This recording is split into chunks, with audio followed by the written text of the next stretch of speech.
Hey guys, Sword here, back in with another action figure review. Today we'll be taking a look at the DC Multiverse Flash Age Gerrick the Flash.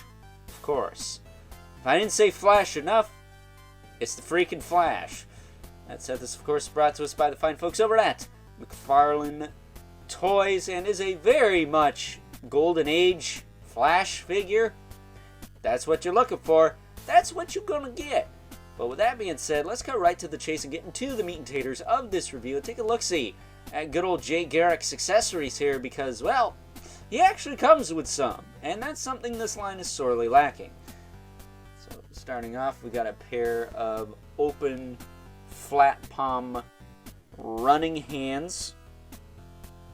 Now he does have these little gauntlets on there on the backs, which I don't believe he had before, but I'm sure you could find some regular flat palm running hands, and maybe even some fists from a Superman or something, because this guy is pretty decently proportioned, kind of chunky compared to some Flash figures.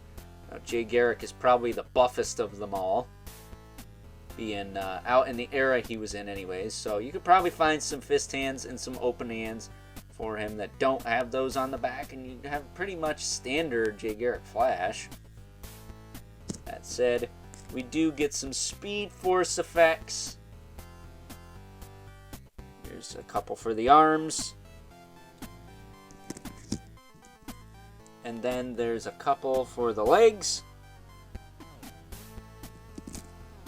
And despite the fact that I'm not the biggest fan of those, they're kind of meh at best, I do like that they included literally 6 accessories with this figure. That's pretty cool. We don't get that a lot these days. I mean, Connell Kent's Superboy, one of the figures I reviewed recently, didn't come with anything. So it's nice to see some accessories with a McFarlane Toys DC Multiverse figure. That said, he of course comes with a collectible trading card with his picture on it and whatnot. And if my reader will cooperate with us, tell us a little bit about Gerrick, the once fastest man alive. The Flash Gerrick. Variants the Flash Owl. Data file. After a strange and bizarre exploratory accident, Gerrick awoke to discover he had gained amazing shitties he sit move at superhuman speeds. For beyond those 61 any normal man or women, bonding a costume and styles metal fistment based on the sea worn by the Roman god Mercury. They used we pow certified slime and protect the chisons of Keystone Chide. He became the faces Ken, the light, the hero of Earth 2, the Fissin, DH, Multiverse. The Flash. There you go. A little bit about Gerrick there. Didn't know his helmet was based off Mercury from Roman or Greek mythology. Hermes is his Greek-inspired name, but very interesting. Like, you know, Barry Allen, Wally West, freak accident, gave him super speed. So that's pretty cool. I know my reader is not perfect, by the way. That thing effed up more times than I could shake a stick at, but I can't read the cards, and if you want to know more about the character, I assume most of you are too lazy to Google it. You know? Don't sit there and act like you ain't. Don't do that. I know how the human race is. I'm too lazy to Google stuff. And if I can admit it, so can you. So getting him off the stand, that all McFarlane Toys figures come with. Pretty decent figure. If you're into this look, I'm a Wally West fan because I grew up with the Bruce Timm DC animated universe. So that's always been my Flash, but we rarely get figures of him. Barry Allen is the main Flash. This guy was, I think, the first. Just like Alan Scott was the first Green Lantern. So, yeah, man, he's cool looking. Looks like Gerrick.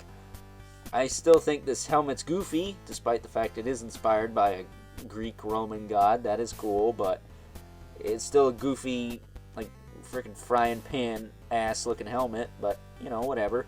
As far as articulation goes, he can look up and down.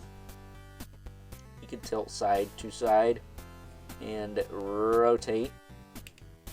We'll say be careful, you don't want to mess up the helmet, but it is PVC, so it's got some pliability to it. Shoulders go out back down. They do rotate all the way around. He does have a bit of a butterfly in there, but not a ton. He's got a bicep twist, double elbow. It's nice and crunchy there. No cliffs of Dover to speak of, really, which I keep forgetting to do. And then he's got a ball hinge wrist. You can rotate it and whatnot. Now his torso, if you watch my Mr. Freeze review from the other day, you know, I did a little mod on him to make his torso not so loose. This guy did the same thing, but you can crunch him forward pretty well. Back, not so much at all. And then just trying to straighten him out here.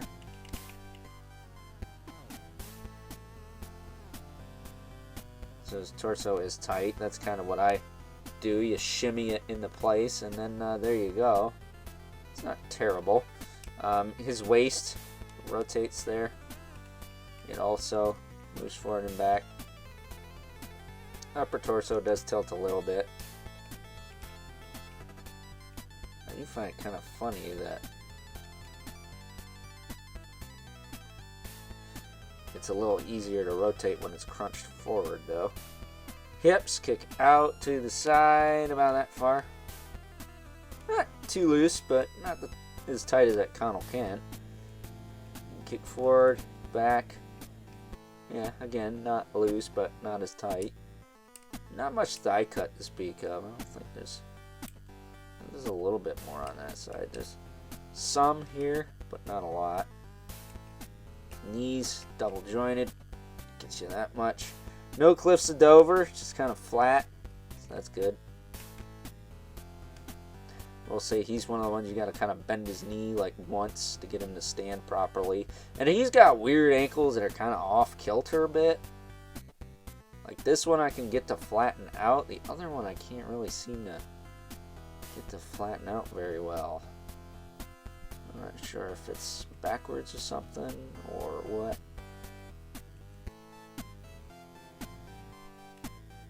Let's try this.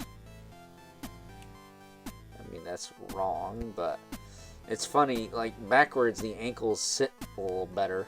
I noticed that on the that body everyone likes, that Animal Man and Dead Man and Captain Atom and Flashpoint Barry Allen use. But yeah, man, I'm not the biggest fan of these sculpted ankles. They got more detents, but they still, it's like they didn't center the damn things, and it's kind of frustrating. But other than that, he's got the toe joint, which is tight enough on both sides, especially that one. Holy cow. So yeah, that is Jay Gerrick in a nutshell. He is cool, but he does have his shortcomings. On top of not being my favorite Flash ever, he's a little loosey-goosey here and there, and is a little tricky to stand. But for the most part, it's Jay Gerrick figure, gets the job done, and I'm okay with that. You know, you can't win them all, folks. You can't win them all. So, trying to stand him up right here. He's gonna have to lean against the backdrop because that's the only way he is going to stand for me, I think. So like I said, his one foot will flatten out, the other one doesn't really want to. I'm not entirely sure why that is.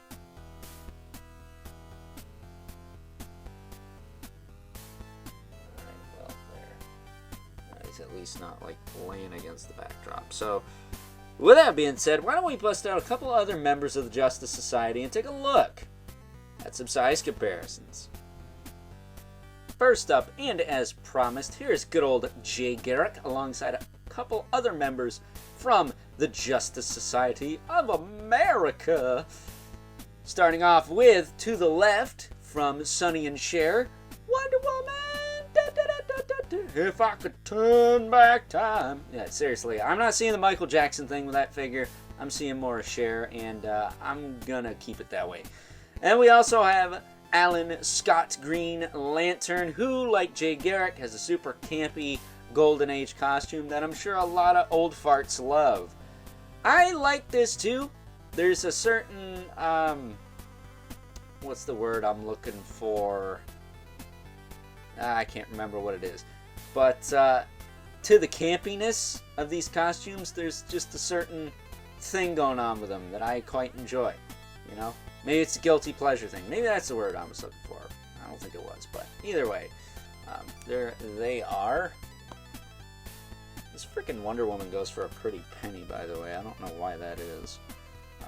Probably because McFarlane stuff is not distributed worth a damn anymore. But it could just be my luck. I don't know.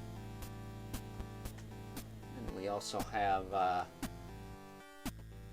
two regulars, the Mythic Legion's brother Mandibilus, and the infamous Eleventh Spawn, who is about neck and neck with good old Jay Gerrick there. So, with that being said, I mean, he is wearing a frying pan on his head. So, with that being said, jokes aside, it's time now that we wrap things up. Some final thoughts. Overall, and as I said before, if you're like yours truly and already have the collector's edition Alan Scott and are looking to build your Justice Society in the McFarlane Toys DC Multiverse line, then good old Jay Gerrick here is without a doubt an essential, quintessential, and very much needed character to help complete that team.